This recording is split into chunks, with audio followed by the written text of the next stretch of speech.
زمین محشر عظماست is an حال زمین لرزه به دلهاست چه شوریست چه غوغاست. اعوذ باللہ من الشیطان الرجیم بسم اللہ الرحمن الرحیم رب اشرح لی صدری ویسر لی امری واحلل عقدۃ من لسانی یفقہوا قولی اللہم صل علی محمد وآل محمد وعجل فرجہم۔ خداوند عالم کی بارگاہ میں دعا گو ہوں اور امید کرتی ہوں کہ آپ سب خیریت سے ہوں گے۔ آج جس اہم ترین موضوع پر میں گفتگو کرنا چاہتی ہوں وہ یقیناً 15 شعبان المعظم کے حوالے سے ہے۔ مجھ سے بہت سارے سوالات کیے گئے، اور خصوصاً ہماری نوجوان نسل اور ہمارے بچے جو اس سوالوں کے جوابات چاہتے ہیں، اور میں امید کرتی ہوں کہ میں آپ لوگوں کو مطمئن کرنے میں کامیاب ہوں گی، مگر اس کے لیے میں آپ سے گزارش کرتی ہوں کہ ویڈیو کو اختتام تک ضرور دیکھیے گا، تاکہ جو سوالات آپ کے ذہنوں میں ہیں، آپ کے بچوں کے ذہنوں میں ہیں، ان کے جوابات آپ کو مل سکیں۔ یقیناً آپ کے بچے یا جوان یہ سوال ضرور کرتے ہوں گے کہ ہم 15 شعبان المعظم کو امام زمانہ علیہ السلام کو عریضہ کیوں لکھتے ہیں۔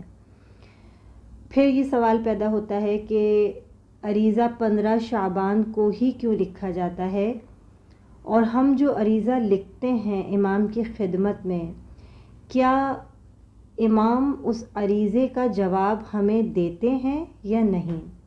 تو بس اس ویڈیو میں آج ہم انہی سوالات کا جواب دیں گے۔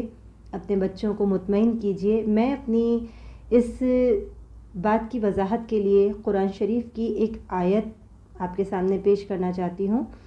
سورہ مائدہ کی آیت نمبر 35 میں پروردگار عالم یہ ارشاد فرماتا ہے، وَابْتَغُوا إِلَيْهِ الْوَسِيلَةَ، اللہ کے قرب کو حاصل کرنے کے لیے وسیلہ تلاش کرو۔ قرآن یہ نہیں کہہ رہا کہ وسیلہ تلاش کرو، وسیلے کو پہچاننے کا حکم ہے، وسیلہ بنانے کا حکم نہیں ہے۔ بنا کر خدا بھیجے گا، تلاش ہمیں کرنا ہے، پہچاننا ہمیں ہے۔ ہم خدا کی بارگاہ سے وسیلہ تلاش کر رہے ہیں، پہچان رہے ہیں۔ کس طریقے سے؟ کچھ لوگوں نے یہ کہا کہ یہاں وسیلے سے مراد نماز ہے، یعنی خدا کی بارگاہ تک تقرب حاصل کرنے کا، قرب حاصل کرنے کا وسیلہ نماز ہے۔ تو میں ان کو یہ جواب دینا چاہتی ہوں کہ نماز تو خود محتاج وسیلہ ہے، اس لیے کہ جب تک نماز میں محمد اور آل محمد پر درود نہ بھیجا جائے، اس وقت تک نماز خدا کی بارگاہ تک نہیں پہنچتی، نماز قبول نہیں ہوتی۔ تو ایسا کیسے ہو سکتا ہے کہ اللہ بغیر وسیلے کے ہمیں اس دنیا میں تنہا چھوڑ دے؟ تو 15 شعبان المعظم ہم جو عریضہ امام کو لکھتے ہیں، یہ مستند ترین طریقہ ہے خدا کی بارگاہ میں قرب حاصل کرنے کا، خدا سے توسل کرنے کا، اور خدا سے توسل کرنے کے لیے ہم نے جس مبارک ہستی کو وسیلہ قرار دیا وہ امام زمانہ علیہ السلام کی ذات ہے۔ اب بچے سوال ہی کرتے ہیں کہ ہم عریضہ 15 شعبان کو ہی کیوں لکھتے ہیں۔ اگر آپ نے میری 4 شعبان کی ویڈیو دیکھی ہو تو اس میں نے ایک بات کہی تھی کہ جب ہم خوشی کی کیفیت میں ہوتے ہیں، مسرت میں ہوتے ہیں، شادمانی میں ہوتے ہیں، تو ہم ایک دوسرے کو تحفے تحائف دیتے ہیں۔ اس سے کیا ہوتا ہے؟ محبت بڑھتی ہے۔ تو جس ہستی کی آمد ہے اس دن، ایسا کیسے ہو سکتا ہے کہ ہم اس دن خدا کی بارگاہ میں ان کو وسیلہ بنائیں، ان سے طلب کریں، ان سے مانگیں، جو زمانے کے امام ہیں؟ ایسا ہو نہیں سکتا کہ ہم ان سے کچھ طلب کریں اور وہ ہمیں خالی ہاتھ لوٹا دیں۔ نہیں، یقیناً ہم عریضوں میں جو حاجات لکھ کر بھیجتے ہیں وہ امام کی خدمت میں ضرور پہنچتی ہیں۔ پھر سوال یہ پیدا ہوتا ہے کہ عریضے جو ہم لکھتے ہیں، اپنی حاجات لکھتے ہیں، تو کیا امام ان عریضوں کا جواب دیتے ہیں؟ یقیناً ہمارے عالم، ہمارے تمام علماء اس کا بہترین جواب دیتے ہیں، مدلل جواب دیتے ہیں۔ آپ فرماتے ہیں ہمارے علماء کرام کہ ہم عریضہ لکھتے ہیں تمناؤں کی صورت میں، اور اس کا جواب ملتا ہے مرادوں کے پورا ہونے کی صورت میں۔ آپ صبح اٹھتے ہیں، بیدار ہوتے ہیں تو اپنے وقت کے امام کو یقیناً سلام کرتے ہیں، اور اگر نہیں کرتے تو اپنے بچوں کو تنبیہ کیجیے، تاکید کیجیے کہ اپنے گھر کے بزرگوں کو سلام کرنے سے پہلے اپنے وقت کے امام کو سلام کریں۔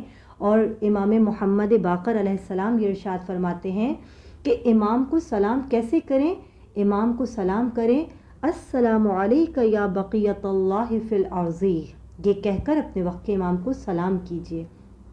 تو جس طرح ہمارا ایمان ہے کہ سلام کا جواب دینا واجب ہے، ہم اس یقین کے ساتھ امام کو سلام کرتے ہیں کہ جو سلام کر رہے ہیں امام جواب سلام ضرور دیتے ہیں، بس ہمارے کان گناہوں سے اتنے آلودہ ہو چکے ہیں کہ ہمیں اپنے امام کی آواز نہیں آتی، جواب سلام سنائی نہیں دیتا، امام تو جواب دیتے ہیں۔ اسی طریقے سے ہم جو عریضہ امام کی خدمت میں لکھتے ہیں وہ امام تک ضرور پہنچتا ہے، امام اسے دیکھتے ہیں، اسے پڑھتے ہیں، اور جب ہماری دعا مستجاب ہو جاتی ہے تو یقین جانیے، ایمان لے آئیے اس بات پر کہ ہم بے وارث نہیں ہیں۔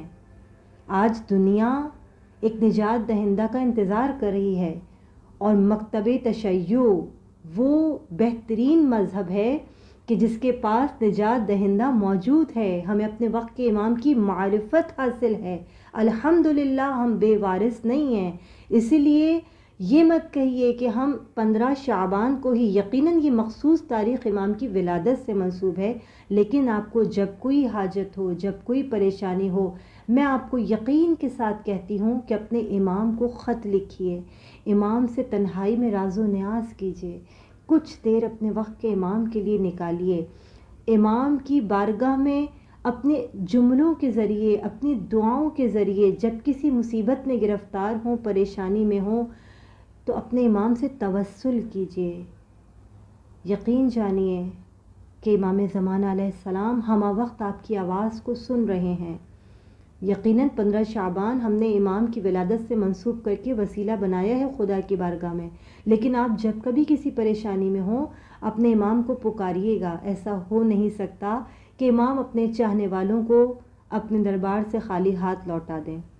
بس اتنی معظم تاریخ، اتنی محترم تاریخ ہمارے نزدیک ہے، امام سے توسل کیجیے، امام زمانہ علیہ السلام سے لو لگائیے، اور خدا کی بارگاہ میں ان کو وسیلہ قرار دیتے ہوئے، ان سے توسل کرتے ہوئے اپنی جائز حاجات کو پیش کیجیے۔